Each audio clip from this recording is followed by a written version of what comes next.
Whether it's about Spanish culture or Islamic art or Hispanic religion or even the Spanish language and its differences among the regions of Spain and between Spain and Latin America, a general history of Spain is absolutely critical. This presentation isn't about dates and the names of every king, but it's a general sweep, the movement from Iberians to Romans to Visigoths, to Muslims to Catholic monarchs to the Spanish Civil War and the making of a Spanish democracy. People have been in the Iberian Peninsula for more than 40,000 years. Prehistoric cave paintings have been discovered near Malaga and Nerja in the south and at Altamira in the far north. Homo sapiens sapiens, that's us, seem to have made their way around the Pyrenees, the mountains that divide Spain from France, at either end. Most of those people died off in the Ice Age, but some were still around when the Celts came around the mountains from the region of the Danube River, and the Iberians came from the ancient Near East. The language of the Celts is Indo-European, connected to the Germanic and Romance languages, and even to Hindi and Farsi. There was no great Iberian kingdom. Each settlement was probably autonomous. They simply shared language and culture, and probably found it much easier to deal with each other than with the Celts and their strange language. The Iberian art here reflects some contact with other peoples.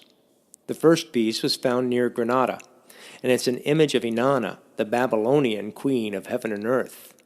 She had made her way into the land of Canaan and to the coastal areas where the Phoenicians lived. They were boat people who sailed the Mediterranean coast, and the first who settled Cadiz through the Straits of Gibraltar up the Atlantic coast. Inanna and wine had found a new home. The Celts, however, left precious little stuff behind, probably because they worked in wood rather than stone or metal. The ruins here are of a small village on the far northwestern coast of Spain. That area is called Galicia, a name related to Gaul, the old name of France, and Gaelic, the language spoken by the Celts in parts of Ireland still today. Indeed, it's probably from this region that the Celts made their way on boat to the southern tip of Ireland, and their arrival made its way into Celtic legend. Celtic life is still very much alive today in Galicia. And by the way, the Irish and the English are descended from these Celts. But the Celts did leave these. The word viraco refers to these very large carved animals. They're about 3 feet tall, and yes, you can take your picture on many of them. Many are identifiably cows, such as the toros de Guisanos in El Tiemblo in the north. This one may be a badly carved cow, or it may be a pig. The Celts certainly liked pork. Other peoples were drawn to the peninsula as well. The North African city of Carthage, which is today the city of Tunis, was originally settled by Phoenicians and thus found many welcome sites in the Iberian Peninsula. Soon they expanded their power well beyond Carthage, fashioning an empire that crossed the Mediterranean. But as Rome began expanding its own domain, the two empires became natural rivals. The Punic Wars started in 264 BCE, and by 201, Rome had asserted control over the whole peninsula, which they called Hispania. Rome settled many of their soldiers who had been wounded in the Punic Wars beside the river we now call the Guadalquivir, which is Arabic for Rio Grande. The Romans called the new settlement Italica, or Hispalis, a name that was taken from the Phoenician word for lowlands, Spal. Hispalis became Ishbalia later when the Muslims arrived, and Sevilla when the Christians took it from the Muslims. Italica is easily visited with a 20-minute bus ride from Sevilla. The Romans built this bridge farther up the Guadalquivir at what we now call Cordoba. This represents a theme I'll stress all semester. Spain, especially Andalusia, is continually adding to its heritage, and very little is left behind completely. It applies to bridges, the language, the architecture, the music, and much more. In the 400s, the Visigoths, who did not really wear long black coats and black lipstick, were pushed out of their original home in Eastern Europe and began a long migration westward. Along the way, they sacked the city of Rome, but they didn't settle until they reached Gaul. They set up a kingdom there and kept pushing, crossing the Pyrenees into Hispania in the late 500s. The Visigoth Kingdom was very literally centered in Toledo, which is almost at the peninsula's geographic center. The Visigoths claimed dominion, but in truth they exercised very little control over most of it, and were regularly caught up in internal conflict over succession to the throne. There are still many examples of Visigoth architecture to see. The church on the left is classically Visigoth, while the one on the right, located in the far north of the peninsula, was originally a recreation center that was part of a royal complex. When it was remodeled as a church, it included a mirador with arches that are very similar to the arches used in the Great Mosque of Cordoba, and after that, many other Islamic projects. As the 700s arrived, the Visigoth kingdom was a Catholic kingdom. But during the 600s, the Catholic Council in Toledo passed a series of deeply anti-Semitic laws, going so far as to declare all the kingdom's Jews to be slaves and their property fair taking for any Christian.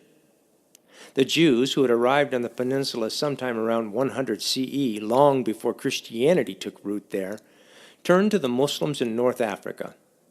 In 711, Tariq al-Ziyad crossed the straits with a band of 5,000 men to check it out.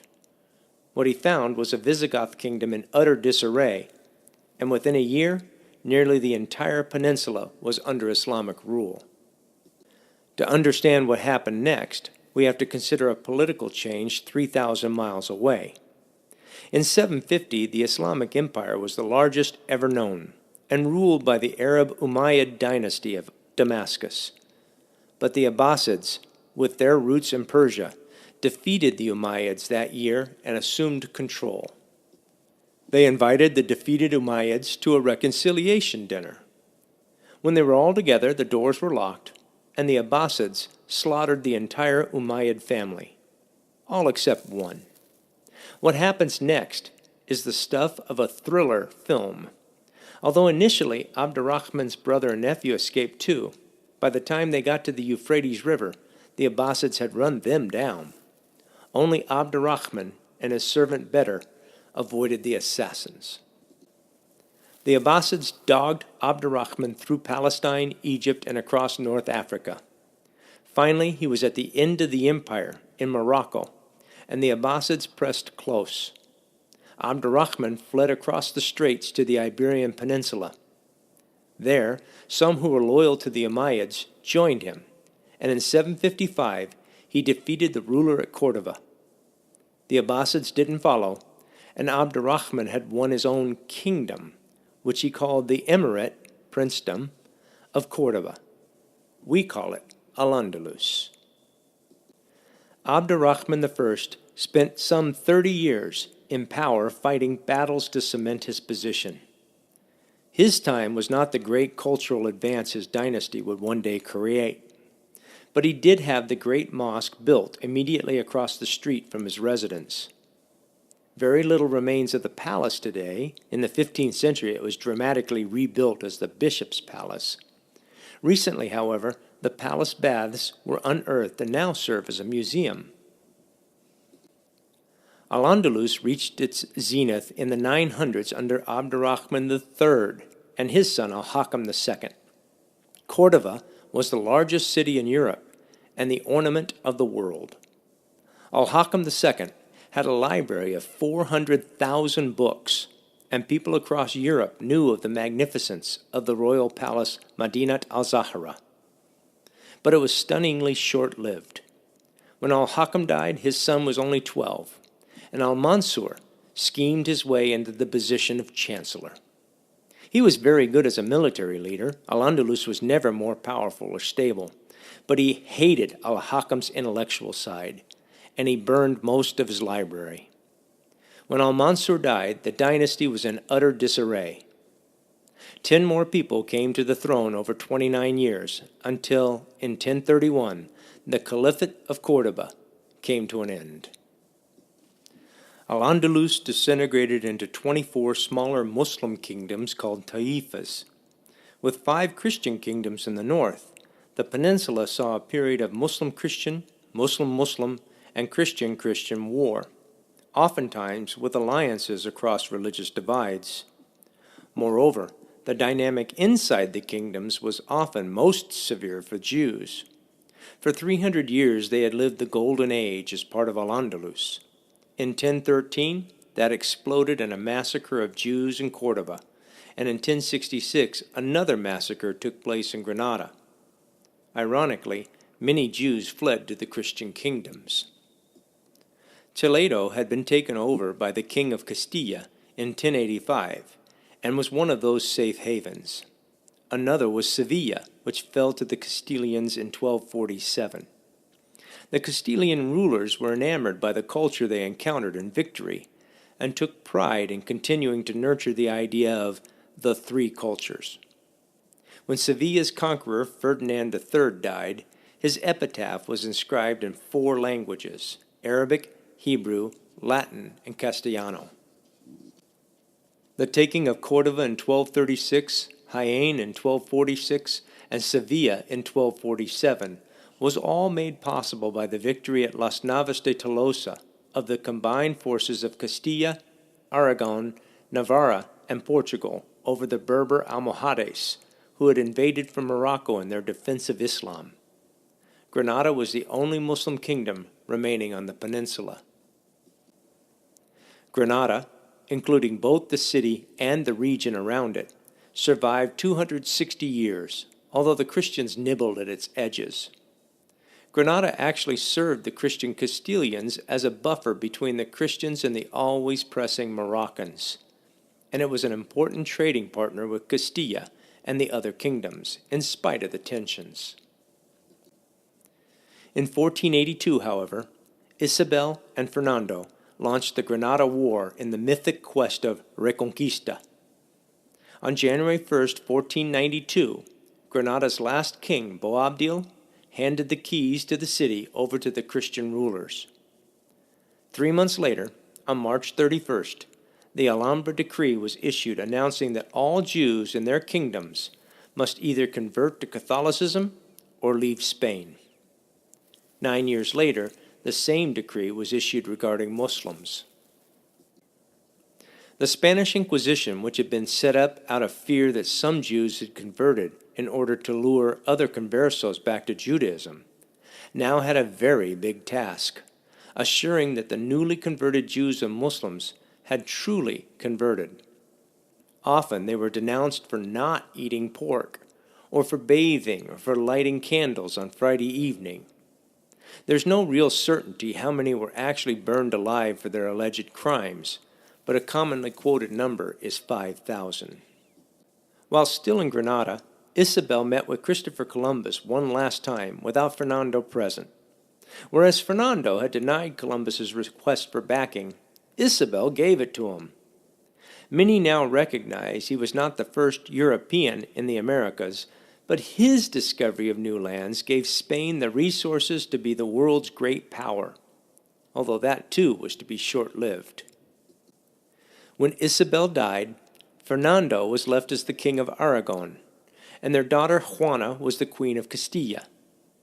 2 years later, when Juana's husband died, Fernando had Juana declared mentally unstable, confined her to a nunnery, and ruled Castilla in her place.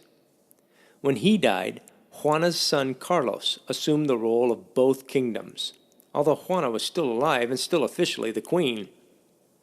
Complicating things further, Carlos was not Spanish, but rather Flemish. No matter. Carlos oversaw the exploration and conquest of the new lands, but even with the wealth pouring in, by the time he abdicated in 1556, Spain was on the brink of bankruptcy. As billions of dollars worth of gold, silver, and other New World materials poured in, Spain was in financial crisis. When Philip II succeeded his father Carlos, He was unable to meet the expenses of the increasing warfare with England, France, and, within Spain itself, the Mariscos, the Muslims who had been forced out of power into the church and into the status of third-class citizens. After a 3-year war, the king defeated the Mariscos and forcibly repopulated them in various parts of Spain in order to dilute their power. Even that wasn't enough for the monarchy. Philip III simply expelled all Mariscos from Spain in 1609. Indeed, the monarchy has rarely been a blessing for Spain. The shift from the Hapsburgs to the Bourbons in 1700 threatened the rest of Europe so deeply that Spain was plunged into almost endless warfare. In 1808, Napoleon's forces occupied Spain, and Napoleon's older brother was declared the king.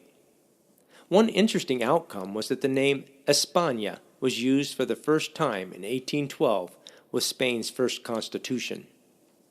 Sadly, as the French were driven out in the name of freedom, Spain's king rejected the constitution. An attempt at a monarchy-free republic in 1873-74 failed, and Spain simmered for another half-century. In 1931, a second republic was declared. The king was deposed, and Spain held free elections. But the new government pushed hard for radical social change, and many in Spain were convinced that it had overreached. Over the next 5 years, the government lurched back and forth trying to find a balance, until in 1936, several generals asserted themselves as the solution. The Republic's government in Madrid tried to face down the threat, but the insurrection controlled large segments of the country and had the support of Hitler's German forces. People from other parts of Europe and the U.S. volunteered for the Republic, but it wasn't enough. In 1939, Franco came to power. Francisco Franco was anti-communist, nationalistic, and authoritarian.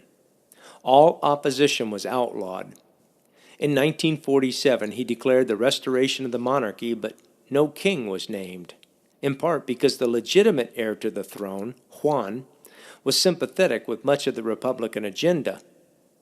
Instead, Franco ruled as the caretaker for the king. In 1969, he named Juan's son, Juan Carlos, as his successor, but with the provision that he would only take the throne after Franco himself had died. When that happened in 1976, Juan Carlos quickly embraced a democratic path for Spain. Today, Spain continues to blend its past with the new. Jews and Muslims have been welcomed back. There are 50,000 Jews in Spain again, and new mosques in many cities. The largest Buddhist stupa in the world is in Malaga. Spain was the first country to legalize gay marriage and boasts the world's largest gay pride parade in July.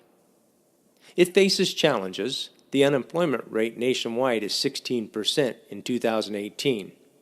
But there have been victories. Their soccer team is among the best in the world, and their music and film scenes are cutting edge.